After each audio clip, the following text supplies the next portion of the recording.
Let's do it. Brilliant. So this is our first Global Chamber UK monthly meetup for 2006. And it's wonderful to see so many of you here today, returning members, new faces, and our fantastic leadership from across the UK chapters. Um, so I'm Zainab Al-Khair, for those who don't know me, and I'm the Executive Director of the Global Chamber London and founder of Zolk Consulting. It's a privilege to kick the year off with all of you and to really share what's ahead of our chapter or chapters in London, the UK, Scotland included, and Northern Ireland. Um, and we've got an exciting lineup of speakers joining us today. Um, so we're gonna start with Katie Keith, who's our newly appointed chair of the Board of Advisors for the Global Chamber London and the brilliant founder of KK Collective. Katie will share her vision for 2026 and how we're building bridges between global businesses. And we have Hande Basev, our board advisor with deep roots in tech. And Hande will give us a window into what she's seeing across the startup and scale-up landscape in AI. And from our Scottish chapter, we're joined by Andrew Wallace and Gregor Ross, both highly active in the business ecosystem in Scotland and driving the growth of our presence in the region. Actually, we started pretty much at the same time, although I took over from the London chapter. It already existed for about 6 years. And the Scottish chapter had only begun sort of a few months at the end of 2025. So it'll be very exciting to hear from both of you later. And finally, we'll close with updates from our newest UK chapter in Belfast, which is led by Jennifer Cairns. Is Jennifer with us? Haven't Couldn't. seen her yet, but I'll ping her. Lovely, great. Lovely. And hopefully, when she'll join us, she'll give us the latest on the business trends in the region in Belfast. So I'm really proud to work alongside all of you representing the UK. And I'm going to start with what's happening here in London. The energy for 2026 is on such a momentum for execution. And we're seeing UK companies more determined than ever to go global, especially in the Gulf region, where Vision 2030 and Vision 2050 are driving massive opportunities across infrastructure, AI, green energy, health, and tourism. Um, and at the same time, the UK remains a strong landing pad, if you like, for tech, real estate, investment, media, and certainly sustainability. And one of the trends I'm personally observing and advising on through my consultancy at Zoll Consulting is the rise of the purpose-led expansion. Companies want more than market share. They want credibility. They want cultural intelligence. Um, they want strategic access to the right people and platforms, knowing the right people and having a trusted system to do business, essentially. And through Zolk, I work with both UK and international businesses. So I see a lot of and support a lot of market entry strategy, strategic introductions. I work a lot with government and investor engagement, and I'm seeing that there is so much capital happening available now, particularly in Saudi Arabia, more than most of the other GCC countries, actually. Although it has its own nuances, I must say, but that's a whole other conversation entirely. And we also support with brand visibility and public relations. So we're proud to offer deep insight across the UK and GCC corridor. And let me give you a quick sort of recent project we've worked on, just to give you an example. We've helped a UK sustainability startup land a pilot in Saudi. And the way that we did that is by introducing them to a local accelerator and walking them through the cultural nuances of public sector engagement. And those nuances, bear with me because I have to say they have to be paid so much attention. And it's such a delicacy to be dealt with, to be doing business in those regions. So understanding those nuances and the culture and forming that trust is really what's going to really win you either a project or investor or your business expansion and lead it to success. So stories like this are why Global Chamber and Zolk work so well together. One gives you the platform and the other gives you the pathway. And as we grow and evolve, it's time for a transition in our leadership for the Global Chamber London chapter. And after an incredible contribution as our chair of the board of advisors, Lena Liu, is stepping down, we're so grateful for her clarity and commitment. And I'm thrilled to officially welcome Katie Keith as our new chair of the board. Katie is an absolute powerhouse. Her work with KK Collective has empowered high-level women in leadership, and her connections have been foundational for growing businesses in the UK through the Global Chamber chapter. So, without further ado, I'm just going to hand over to you, Katie. Hi, Zainab. Thank you so much. And what a wonderful introduction. I just want to say good morning, good afternoon, and good day to all of you. It's so great to see so many familiar faces and new faces on the call today. And it's really exciting stepping into this new role because I value this community so much. I've put my heart and soul into the last 5 years of being a part of it, and to stay on in this role, it's such a privilege. And I know it as a privilege. And the one thing I really love about this community is that it's agile, it's forward thinking, it's truly global. And actually, it's the people that make up the community. And so I think for my role coming into the board chair role, and I just want to thank Lana also for all of her hard work and supporting us over the last few years, is not only that do I get to sit beside Zainab and the rest of the team, actualizing the mission and vision of what this community is going to hold this year, but also the mission and vision of each and every member within it. And at the heart of it's going to be a form of collaboration. How do we collaborate with each other?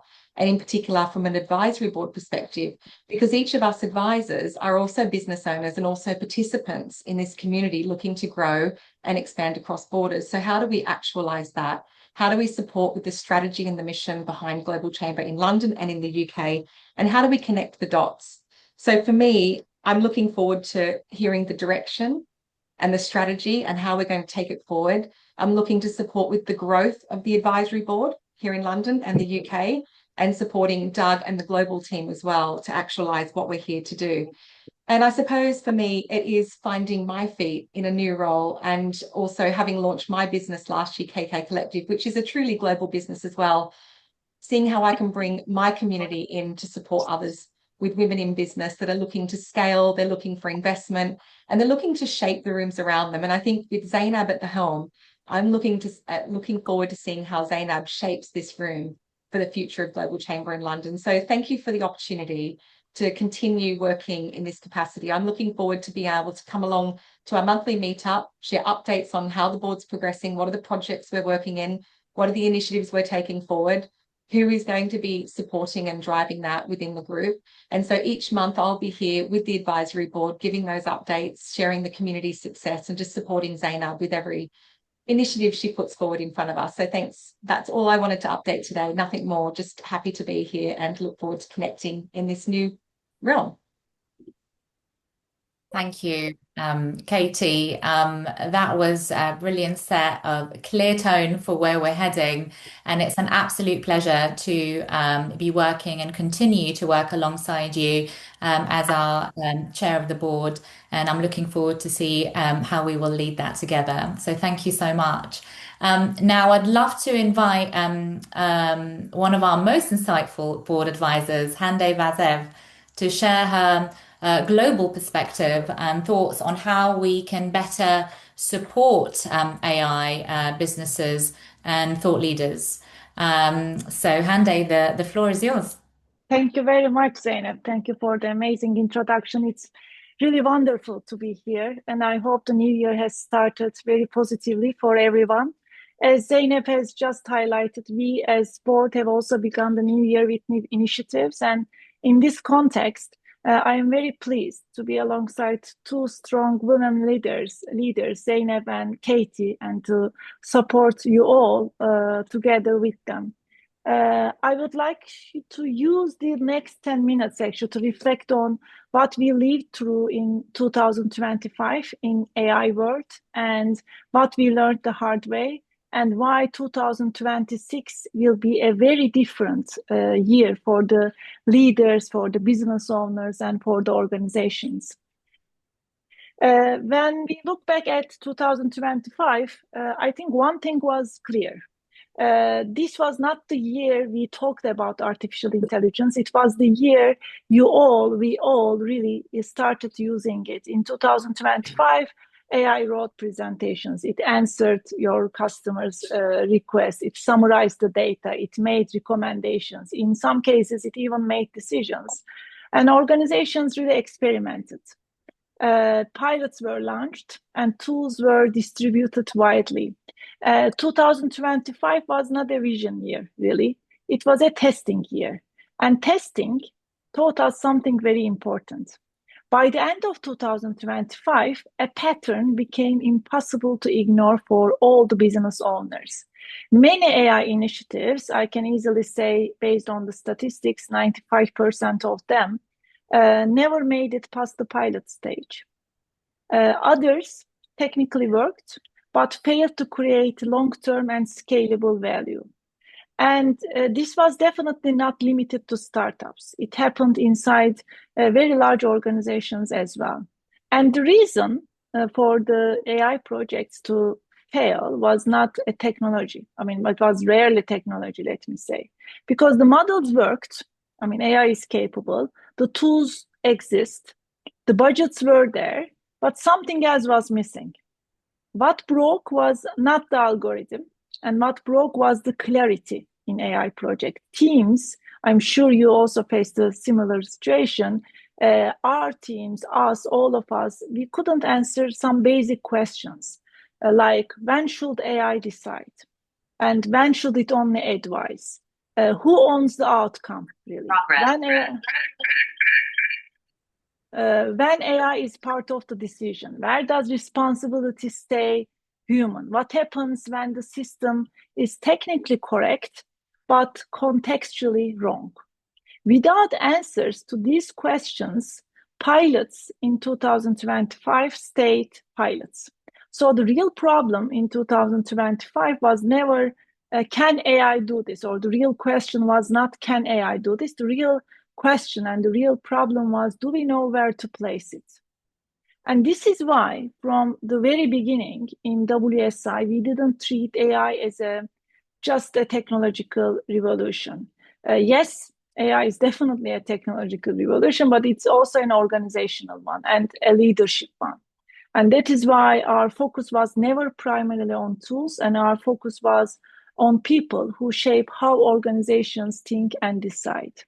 What we did in 2025 was, instead of focusing on technology and the algorithms, we focused on leaders, because leaders define the decision boundaries. They decide, the leaders, the business owners, they do decide where speed matters more than judgment, and where judgment must slow things down. Leadership today is no longer about, as we all know, it's no longer about knowing more. It's about orchestration, really, with the new, smarter tools that we have. about leadership is more about integrating human judgment and machine intelligence, and about owning the consequences of decisions in a scaled and AI-driven environment. What we did was, apart from the leaders and their AI awareness, we focused on HR leaders, because AI changes roles, skills, and the meaning of work. It accelerates the hybrid work models. It pushes organizations toward more flatter structures. In a typical organization, the mid-level managers are fading out from the organization structures. And it forces deep cultural transformation without addressing people, the capability, the culture, and just focusing on productivity gains. Then all the projects will remain fragile and temporary in AI world. That is what we learned in 2025. We in WSI, we also focused on both executive coaches and agile transformation coaches, because they have a direct effect on the leaders, because we knew that AI doesn't just optimize processes, it reshapes the leadership judgment. And judgment doesn't change through instructions or tools, as you all know. It changes through reflections, practice, and challenge. And that is exactly where coaches create impact. So that's why we focused on coaches and their AI capabilities, so that they can help leaders and teams to slow down thinking what we need, question default assumptions about AI and the hybrid teams, and redesign how the decisions are made. Because we knew that AI will change the workflows, AI will change how the teams collaborate, AI will change how the leaders are making decisions. So that's why all the leaders now, they are not responsible of, or so they don't need to know ChatGPT, Perplexity, or all the other tools, but we feel like AI adoption is us using tools. Actually, what we need as business leaders is to learn the capability of AI, and then to merge this capability with our team's capability, even if we are self-employed. If we can structure, imagine that we moved to Mars now, we are not in the world anymore. Everything has changed. If we will still pretend as if we are living on the earth with the same team, with the same processes, with the human limitations that we designed our business structure previously, then we will definitely fail in 2026. So not only using LLMs, and actually even you don't need to use them, but we need to focus on the structure, the decision architecture, and the processes that we will structure in 2026 with AI and human capabilities. And why AI is different from any technology we have seen before, I can summarize you in 9 reasons actually. The first one is it doesn't really just automate tasks, but as I highlighted, and I can't highlight it enough, it automates the judgment itself. All the technologies that we faced, all the technological revolutions that we faced before, they were very important, but they had some limitations. We never thought of forcing Excel to make a decision, right? Or forcing any tool, any software to do something, because they had limitations. But with AI, the main problem is it pretends as if it's capable. And if you don't have the experience in the business that you are in, or in anything that you do, then you could perceive AI as more capable than it does. But it's AI is just an empty intelligence, and it will and can do what you are doing, as long as you teach not only to train the data and etc., but you teach the context of the business. If it lacks the context, and the young generation, unfortunately, they can't be aware of the decisions or of the quality of the output if it doesn't reflect your business's needs. So that's why with AI, again, the question is not, can AI do it? Yes, it can, in a way, but we are now lucky in this transformation, because we can understand in our context if AI is making wrong decisions or the output is not correct, because AI's IQ now, the capability is 133. It's like genius stage in, like a human being. But when it will reach to 1,000, it will be very difficult for us to understand the quality of the output.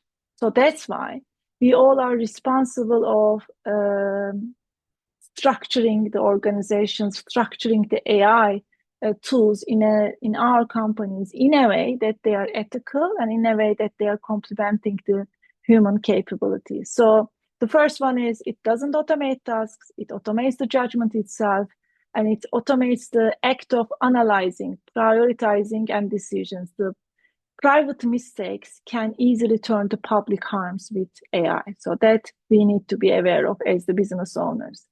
The second one is it doesn't simply support human decisions, it quietly shapes which options appear before a decision is even made. The recruitment decisions, the promotions, and all the decisions, actually the opportunities are distributed by all the AI tools that we are using in a way that maybe we are even not aware of. AI operates continuously while organizations govern through meeting cycles and creating a permanent speed gap now. For an average leader, the number of decisions that they need to make within a day has increased tenfold. This is something that we need to deal with as leaders rather than trying to learn using different AI tools. And because it moves faster than human reflection, risks of AI can scale before people fully understand what's happening.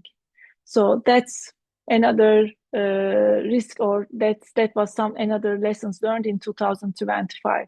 And at the same time, many AI systems cannot clearly explain how they reach outcomes. And it turns the opacity into a leadership and accountability challenge rather than a technical one. A single AI model can now influence many decisions at once, meaning decisions are no longer isolated, but they are networked. And small errors can ripple across teams, across partners, across markets. Not only data privacy, but these are some of the features that we need to know about AI. And that's why in 2026, the AI literacy, the AI awareness, not the history of AI, not the LLM tools, but we need to understand the context of how we can use AI in our business ethically, responsibly, and in an efficient way. And these are the things actually that 2025 really taught us. The winners were not the organizations that invested the most in AI, and they were definitely not the ones with the biggest infrastructure, but the winners of 2025 in AI ecosystem were the ones who knew where to use AI, where to limit it, and where human judgment must remain visible. And they treated pilots as learning spaces, not as showcases. And they designed governance before scale, because regulations will teach us how to use AI, but they will just tell us what not to do. But in what to do part, we have many options that we need to decide as leaders. And this is why 2026 will not be the year of more AI. But this is what I believe. It will be the year of selection. Big initiatives will quietly, disappear. Unclear pilots will be shut down. Value will be measured, and value will not be assumed in 2026. And at the same time, governance will move from theory to practice. This is what we believe as well. Frameworks like the EU AI Act will force organizations to confront responsibility, explainability, and human oversight. And this is where deeper insight becomes unavoidable. In an AI-driven world, both individuals and organizations become replaceable, not when technology advances, but when they start behaving like machines themselves. Those who preserve judgment, those who preserve context and humanity, and can work consciously with AI, not just copying and pasting what it creates. The ones who work consciously with AI rather than hide behind it will become truly irreplaceable, in our opinion. And as a result, we think in 2026, organizations will start asking harder questions like, why did this never scale? Where did responsibility vanish? Why did productivity rise but engagement fall?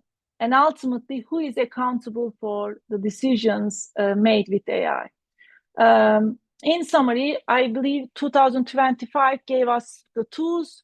2026 will test our maturity with AI, and those who behave like machines will eventually be replaced by machines. And those who preserve judgment, context, responsibility, and humanity while working with AI will become truly irreplaceable. And I would like to also, not summarize, but add as a last point, a great initiative that we introduced with Katie, with the support of Doug, for AI initiative that we introduced, because we know that the businesses, the decision makers really need right tools to implement into their business. So that's why we created this pitching series. The first one we did in 2025, and we will continue to help Global Chamber members by introducing them with the right solutions, with the selected solutions in their verticals, so that they can embed AI and adapt AI, embed AI to their operations to be more efficient, more innovative, and support their growth, and as well as not wasting their time and money with the unnecessary tools or the tools which are not credible. So I would like to thank Doug for the support to empower and to support Global Chamber community with AI tools, and Katie for sure, who is on the lead of this initiative. Thank you, Zeynep. Thank you for having me. Thank you so much, Hande. What a sea of information and knowledge. And I absolutely loved what you'd said about the 2025, where it focused on leaders building the foundation and and testing the capability of AI, whether or not it matches them. And hopefully, 2026 is about judgment automation, or even having the ability to see that we're not robots, hopefully, but we can feed it what we need to feed it in order for it to act ethically and responsibly. Thank you so much again for that. And please do go on for our members. We've got the pitch series that Hande introduced to us here. They've been going on for a few months, but please do check out the dates for when these will be as well. I certainly would want to attend those and wouldn't want to miss them to learn so much more about it. So thank you again. Now that we've covered London, I'd love to spotlight the incredible work happening in Scotland. Please welcome Andrew, I like to call him Andy Wallace, and Gregor Ross, both deeply embedded in Scotland's business and innovation landscape. And they are great collaborators of the Chamber. So take it away, guys.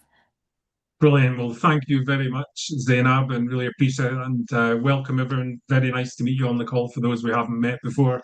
Here with Gregor, my co-founder at Linksys. We're a business solutions company. We joined the Global Chamber early last year, and we've made full use of it. It's a fantastic organisation. We liked it so much, we approached Doug to say, look, we don't see a presence in Scotland. Both Greg and I have always worked outside of Scotland or taken businesses overseas, but we're of course very proud of being Scottish. So what Doug has asked us to do, and Zainab today, is just tell those on the call a bit about the economic outlook for Scotland. So we'll sort of set up what sort of are the key sectors in Scotland, both what's hot and what's not. So we're going to cover that, and we prepared one or two slides just to cover that. So if that's okay, we'll just get these up if technology works for us. Hopefully you can see that, folks. Is it all good, Zainab? Yeah, all good. Yeah, so in Scotland, we're absolutely part of the United Kingdom. We are governed by the UK government, but we also have a local government as well, which deals with sort of certain aspects of our community. And in terms of growth, GDP, we're looking at a very modest growth for 2026, between 1 and 1.2%, which is forecast to be slightly ahead of England and Wales, primarily because we have an economy which I think about 25%, 27% is based on government jobs, basically. So the economy has a lot of civil service and government led, and we're less susceptible to moves in the housing market. So we've got a fairly stable economy, not that exciting this year, but we've got lots of innovation. Scotland's known for its innovation, Alexander Graham Bell, the invention of penicillin. And in fact, a recent event we were at, in terms of the central belt of Scotland between Glasgow and Edinburgh, as well as the other major cities, we have as many universities and as the square miles of Silicon Valley. We also, in terms of patents registered for new inventions, we have as many as Silicon Valley. It's just that attitude towards risk that maybe holds some of Scottish companies back. So what you're seeing is more and more companies with regards to tech, which sees no boundaries. They're looking to sort of go further overseas for investment, and we'll come to a slide on that later. But it's also a country that's being invested in as well, and we'll cover that. But in terms of onshore economy, we are strong in finance, tech, and historically in manufacturing, and of course food and drink, whiskey. If you look at tartan and fashion, we have lots of great sort of industries that keep the onshore economy going. But we're also, food and drink is a large sort of exporter. We'll come to talk about that. Gregor's going to talk to you about foreign direct investment. But, the political landscape, both geopolitical, overseas, we're all experiencing it. Doug mentioned the things that are going on at the moment with regard to Greenland. It's just, in terms of business, where does one invest? How steady will that be? Perhaps in defence or something like that. But geopolitical is always going to be present and shaping economies around the world. But Scotland is quite robust and has been for all its history. In terms of how does Scotland sit within the UK? Well, we account for 20% of the UK food and drinks exports, whiskey being dominant in that, and we have 6% we account for 6% of overall goods exported out of the UK as well. In terms of, as I say, Doug had asked us to sort of highlight hot and cold sectors, if you like. So I mentioned food and drink. Whilst we're strong in manufacturing, offshore oil and gas, there's a tendency towards more green technology, and oil and gas is not favoured as much. So we're seeing these areas slightly decline, but we are still strong in tech and finance. And we're seeing, obviously, we just heard there from Hande about AI and the need for supporting AI. There's a lot of infrastructure on data centres, battery storage facilities, and also renewables. So we're seeing that as becoming quite a strong sector. And of course, I mentioned penicillin at the beginning of the call. We have a very strong life sciences research and development sort of background to Scotland. So that's always going to be strong in terms of our sector. So I'm going to hand you over to Gregor now to cover foreign direct investment. Gregor. Cheers, Sandy. So for those that have met us before, so Stuart, Michael and others in the call, Julie, that we've had great conversations with already, are going to be working together. Links is all about being global. But when we're looking at the numbers for Scotland and the outlook for 2026, we're pleasantly surprised. So the foreign direct investment Andy mentioned a few minutes ago, Scotland as a whole is actually second biggest for foreign direct investment in the UK after London. So, for example, in 2024, I think there was 122 foreign direct investments. That was 16% of the total UK.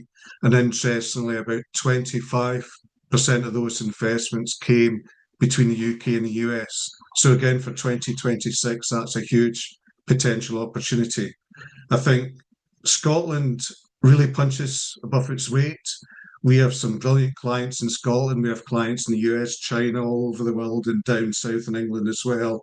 So we're really about collaboration. Linksys very much tries to help people bridge gaps in their business and is very much at the forefront of both AI with some of the companies and partners we deal with, but also, most importantly, trying to help companies with the boards, where they're going next in terms of growth, and with people. Because at the end of the day, we don't do anything without people. So I think Scotland's outlook for 2026 is more of the same. There's going to be opportunity. It's attractive in terms of investment. There's a lot of train missions going on. The fintech in Edinburgh is hugely impressive. Life sciences is growing. Quantum is growing. And I think 2026, like Andy was saying with AI, this is going to be the year where there is a start of a massive change in terms of the data centres in Scotland. So I think for us as a whole, as the UK, looking at opportunities over 2026 and looking at opportunities globally, when we've been speaking to our clients, we see nothing but opportunity. And within that, we never think about the loss of what we can do with the people. Because for us, AI is about being a growth accelerator for your companies. It's about supporting the teams and the people and the boards you have. And when we've spoken to some of our clients prior to this meeting, we tried to build up a few, 2 or 3 phrases that we thought would be nice to come along and say to the global chamber what people are thinking about. And the message coming back strongly is that it's almost pointless worrying about all the external pressures. So there's so much going on. We have wars, unfortunately. We have the Greenland issue that Doug mentioned at the start of the call, and you can't concentrate on those events. We have no control over them. So our clients, when we spoke to them, were saying what's important, it's having good plans. And within that, it's having a strategy and strong messaging on outside the advertising, the PR side, and that's thinking about your messaging locally here in the UK and globally. They see an importance in having the right conversations, which I think ties in really nicely to what we're all trying to do here as part of the Global Chamber. They want to lean on external support.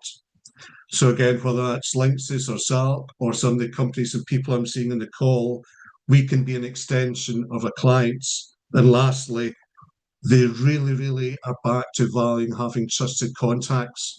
So for Linksys, being in the consultancy and solution space, we deal with companies from startup to large corporates, but they value having that bespoke service and support. So we go into 26 with a huge feeling for the opportunity ahead for Global Chamber Scotland.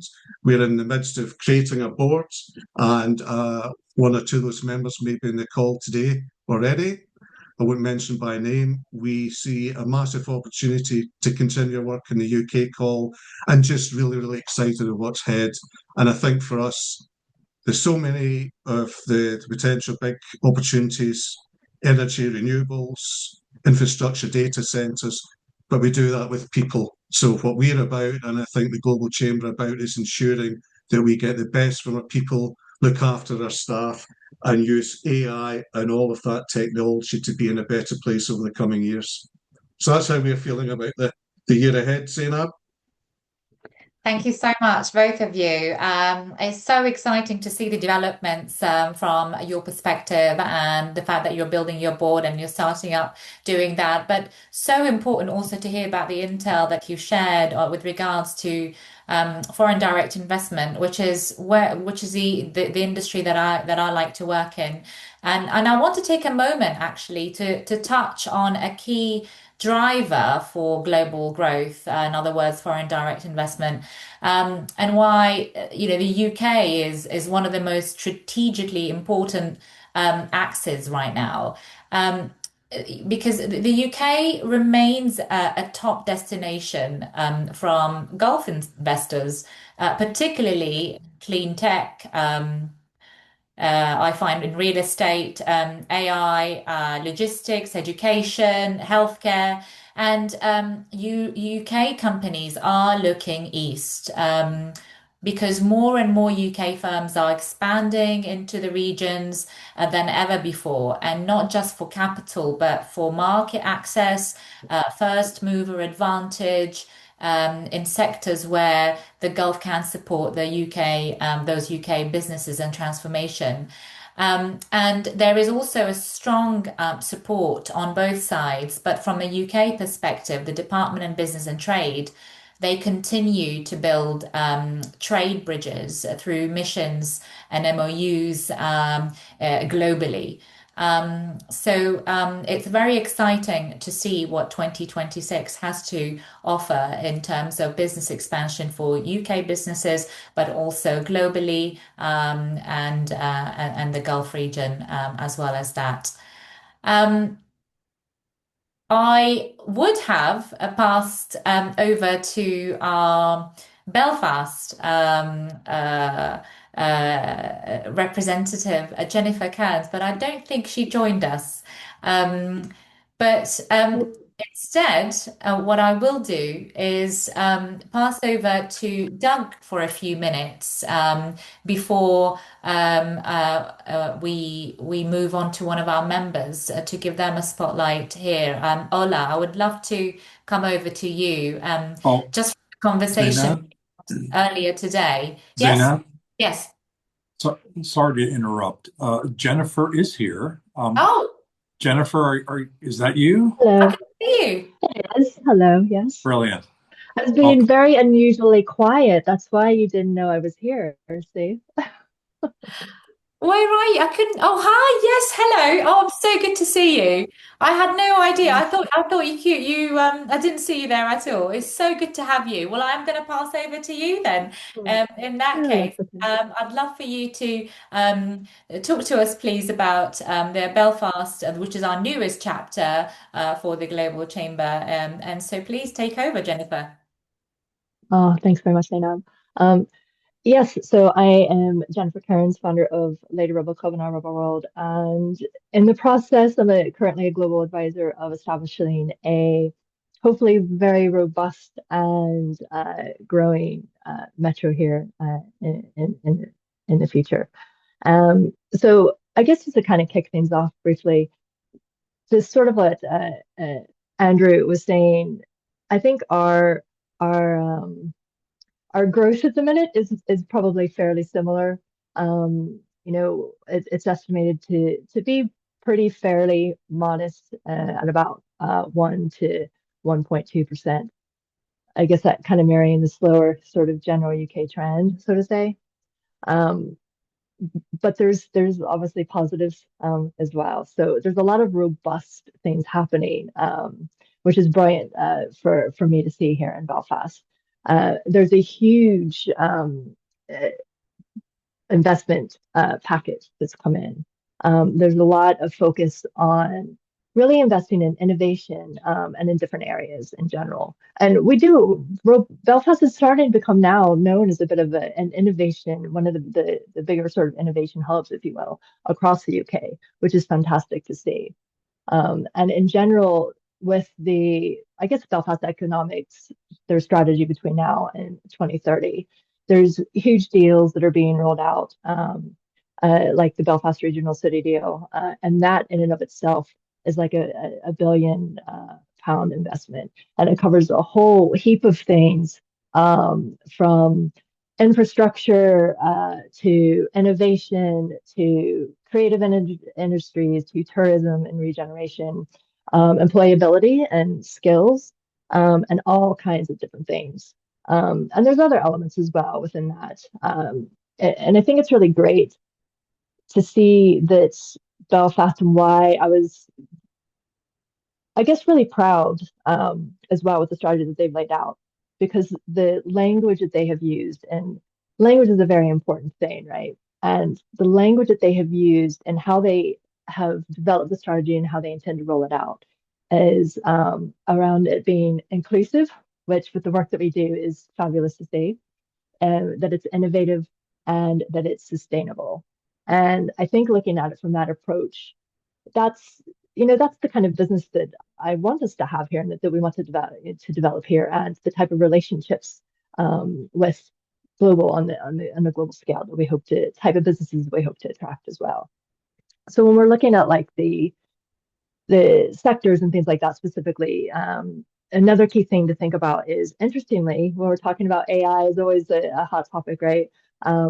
There's a huge push to really foster more AI-driven enterprises here, where AI really is at the hub and at the core of the operations of the businesses, and not something that's just being bolted on. So there's huge, opportunities just even within that sector, whether it's from a consulting side or all kinds of different areas. And then we have areas of, like, again, from a tech perspective, but digging deep into it a little bit more. When we're looking at creative industries is massive here. There's a lot of investment being put in to develop, just additional locations for filming, priorities around technology and, film and innovation and creative industry, but a huge push again around events. And also a lot of great opportunities for trade missions and things like this that can be funded, and a whole host of different geographical areas. Fintech, massive, yeah. Fintech would be very big here. And then the financial industries as a whole, and like, again, what Andrew was saying around life and health sciences as well. So kind of anything around that, and advancing technology advancing engineering and manufacturing as well.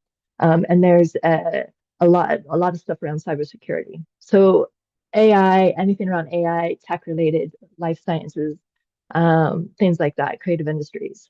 If you're able to tap into any of those areas specifically, there's a lot of going on. And transportation, again, transportation, because of the Belfast region deal, that element of infrastructure, especially like sustainable infrastructure, green infrastructure, and innovation is, I know that there's a lot happening in those spaces right now.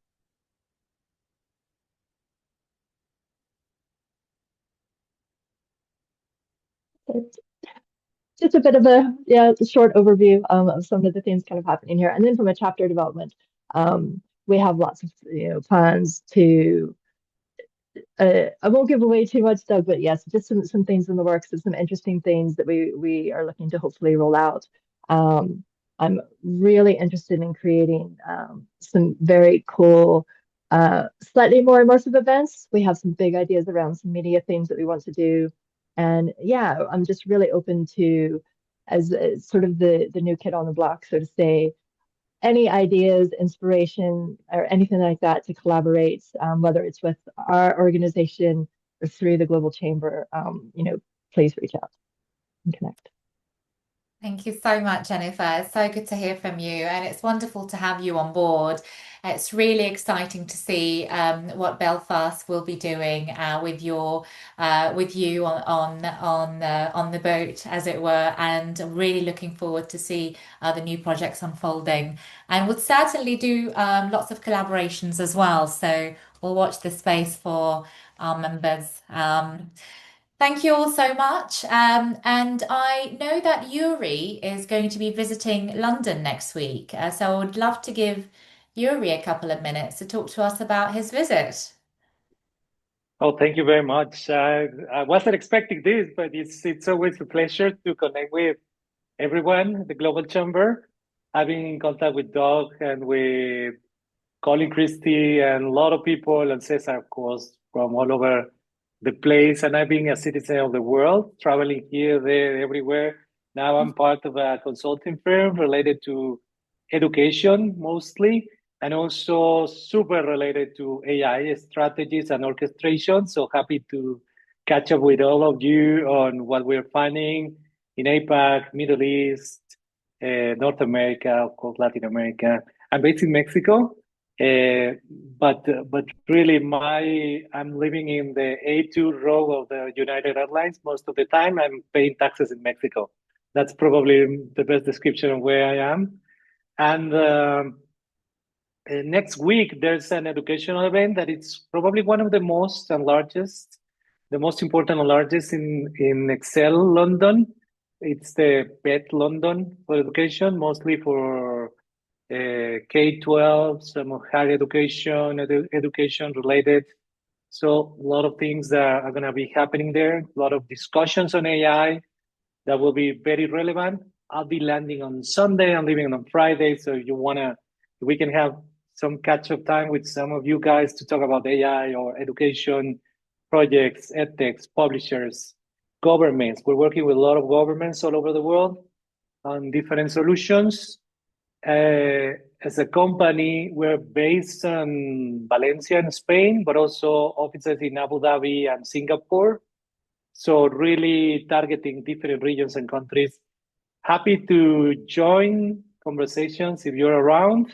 I'll be around Excel London from Wednesday to Friday, but Monday and Tuesday is super open to catch up with anyone there. And thank you for this time. I wasn't expecting this window, but yeah, thank you. Thank you very much. Thank you so much, Yuri. Just don't forget your raincoat when you come to London. That's all I'm going to say.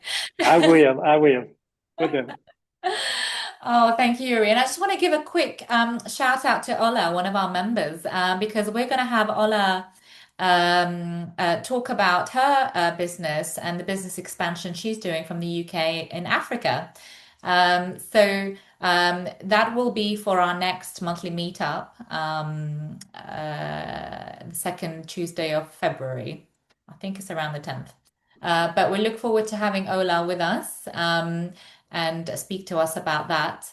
And I'm going to pass over to Doug for some closing thoughts and reflections. I'd love to have Michael Quigley, my mentor, say a few words. Hello, Michael. Are you available to say hi and leave us with some words of I wisdom? knew you were going to say something like that. By what? Okay. Two things. I am bowled over by the amazingness of all you people. I'm so proud to be a small fish in this very big pond. Two things that might help. I figured out roughly every week of a year is 2% of the year. So at any point, if you're having a difficult week, it's only 2%. But if you're having a really good week, 2, 4, 6. So just keep that in mind. And I would highly recommend, if you haven't watched the film Interstellar, just watch it. It sums up everything about what we've been talking about today. Human potential, global awareness, technology, relationships. I cried 3 times in that film. 3 times. I wasn't ready for that. But just watch it, just let it sink in. You know, when you're genuinely moved by something and you think that was absolutely profound, that's how I feel about this meeting, and that's how I feel about that film. So if you can kind of sandwich it in, watch it like an hour at a time, highly recommend it. Cry, thank me later. Thank you very much, Doug. You need to watch it as well. You made me cry, Michael. Thank you very much. Thanks everybody for whoops. Thanks everybody for attending today, and thank you, Zainab, for pulling this illustrious group together. Katie did an amazing job and handed you a platform that has continued to grow. And our plan this year is to take the London chapter to the next level and take it across the UK and take it across the world. Certainly my efforts in the next 20 years is to continue to go wider and deeper with Global Chamber to be able to add more and more value. Cesar building Globi and a member portal and all the things that we've been working on this last year to be able to support members, inspired by all of you. Thank you for your support and collaboration. We know we're not perfect and we will never be perfect, but we will be dedicated to you and your support. And Zainab, definitely dedicated to your success. And thank you for bringing us together today. Oh, thank you so much. We're building something global, so let's continue showing up for each other. And here's to a bold and bright 2026. So thank you all so much. Thank you. So good to see you all. There is an event that's starting right now. It's an outlook event by BMO, the Bank of Montreal. They're going to give an outlook for not just North America, but for all of the world. And so we're going to drop it here. That link right there is the one to go to it. I think it's on a different Zoom link at Global Chamber, but it should be interesting. All the interesting aspect that speaking with the main speaker, who's the chief economist for BMO, is that she's very worried about 2026. What she's worried about is that she and everyone she speaks with thinks 2026 will be a great year. And so she's afraid that everybody seems to be lockstep marching into the future with eyes wide open for a great year. So if that's the worst thing you could be afraid of, I guess that's probably a good thing. So let's hear more details. Certainly the world is very chaotic right now, but also very opportunistic and big opportunities. So let's capture them together, shall we? Thanks, everybody. It's the year of the horse. Bye. The year of the horse. Year Let's buy a gallop. horse. Love it. Bye, everybody. Thanks Bye. again. Thank you Bye, very everybody. much. everyone.